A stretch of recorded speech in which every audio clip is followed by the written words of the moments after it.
Hello everyone, this is Military Observer speaking. Two major news at this moment: the United States are sending an additional military group to Poland. And the surprising attack on airbases, in the depth of the Russian territory. Abrams, Bradley, Humvee vehicles. This is part of the equipment that arrived in the Polish city of Gdynia aboard the ship Ars Integrity. The 2nd Armored Brigade Combat Team of the U.S. Army from Fort Riley will receive this equipment. In a few days, the military will take up duty on NATO's eastern flank. A total of 800 units of military equipment arrived at the logistics center of the U.S. Army.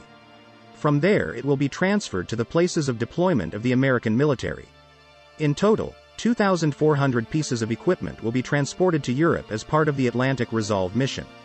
Ships with military equipment have already entered not only Gdynia, but also the ports of Greece.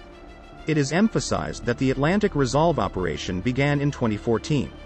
It was initiated in response to the annexation of Crimea by the Russian Federation. There are currently 7,300 U.S. troops on the European continent.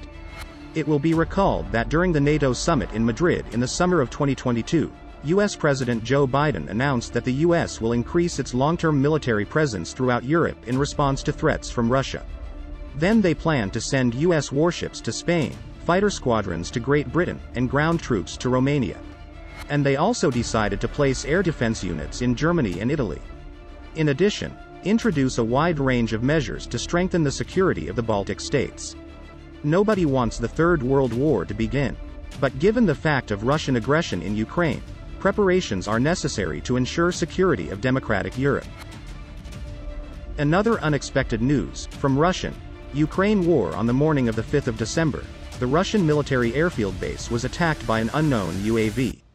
The airfield in Angelska is notorious for containing Russian strategic bombers Tu-95 and Tu-160, which were launching massive rocket attacks on Ukraine's civil infrastructure. It was reported that 2 of the Tu-95 were damaged during the attack. Developed in the early 1950s, Tu-95 strategic bombers can carry nuclear warheads, making them one of the most valuable aircraft in the Russian arsenal. So losing even one of these severely compromises Russian armed forces. What is most interesting? The Angelska airbase is located deeply in Russian territory. Until this moment, it was supposed that it is inaccessible for any possible UAVs that Ukraine possesses at the moment. Ukraine didn't give any comments on the situation, so we can only assume that Ukraine now has the capability on attacking Russian targets at least 700 kilometers off the front line. Events like these once again clearly show the poor state of the Russian military as a whole, and especially air defense. We all remember the sinking of the Moskva missile cruiser, which also showed the world that Ukraine is clearly capable to be the winning side of the current conflict. The only thing we can say about it is glory to Ukraine. On which side are you?